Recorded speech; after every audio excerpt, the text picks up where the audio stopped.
Power Talk. Please welcome Coverage Player. Good morning, y'all.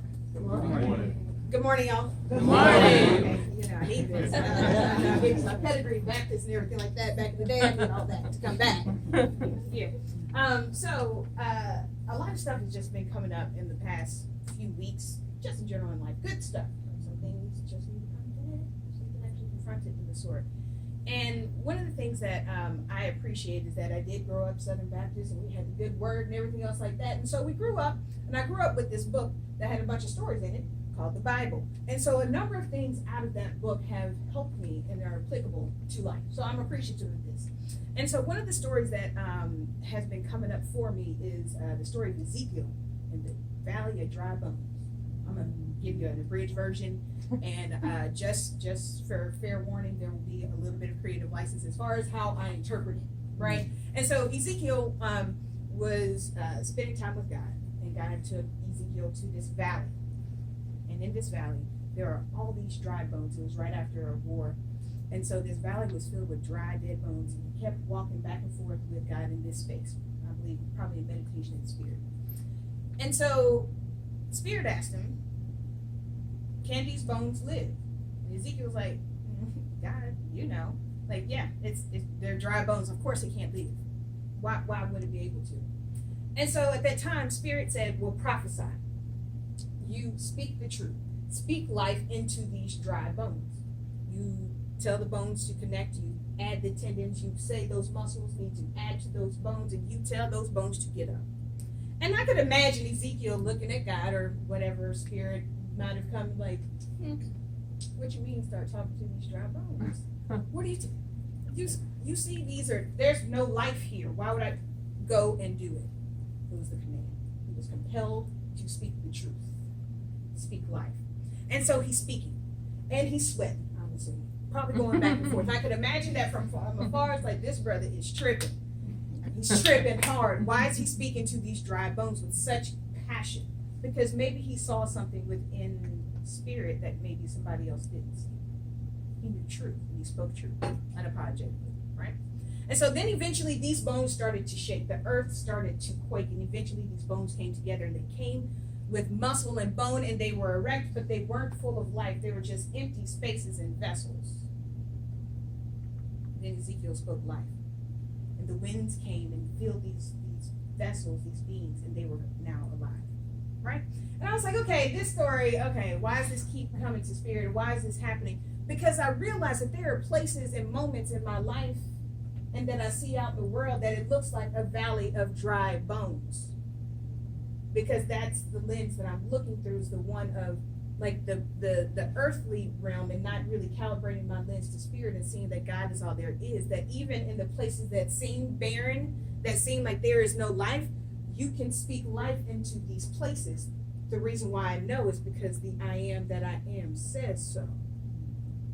Because Ezekiel got that word, life came through him, and he was able to speak life. So where is it in our lives that we might believe the fallacy of death, or that something that's barren and that no fruit can actually come from it?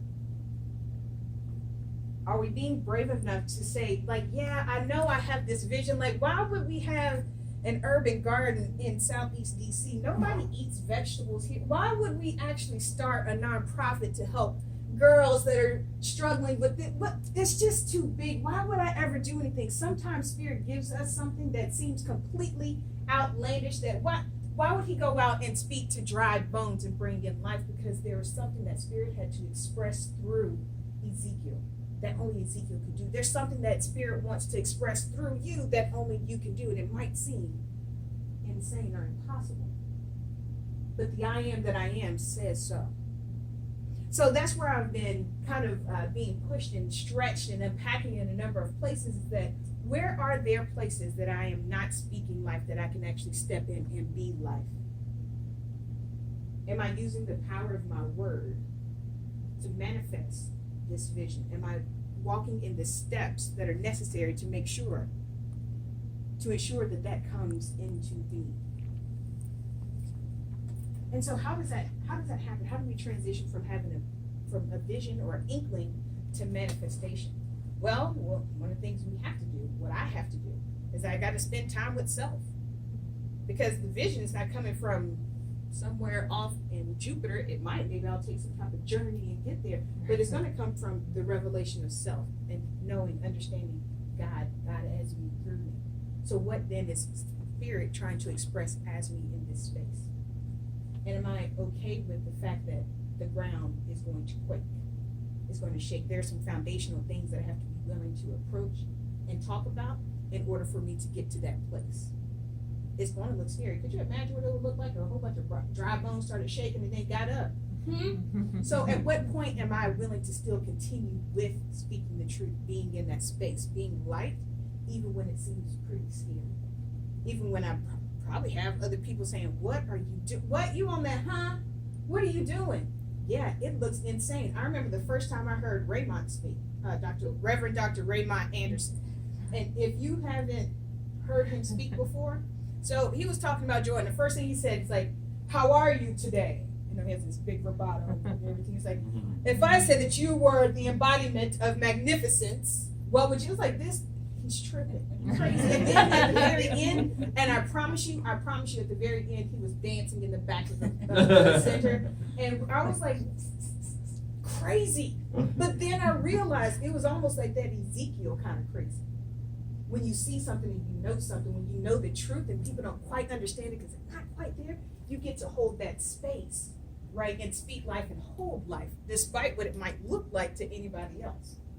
Because the thing about it is, like, when we calibrate our lens to spirit, God is all there is. How could you not have joy? Well, how are you being joyful when your bills are not paid? Watch. When you know that I am says so, you can be bold, almost arrogant in spirit. Like, watch what spirit's going to do. Watch. What do you mean you think you're 45, you going back to school? That don't even make sense. You didn't even do real good in high school, but you trying to go get this degree. I am says so. Watch what I'm going to do. Right? And so when spirit gives you that thing, speak life to it, breathe into it, right? Spend time with spirit to see what is trying to be expressed through me, as me. Because only you can do it. We only get one you, Juan Carlos. That's it. We only get one you. So let's do this real good, right? We only get one Terry. We only get one of you. So are we going to be bold enough to even speak to a valley of dry bones? Are we going to be bold enough to do something that seems almost impossible? To be life and breathe life in every situation that we have. Just some questions. And so it is.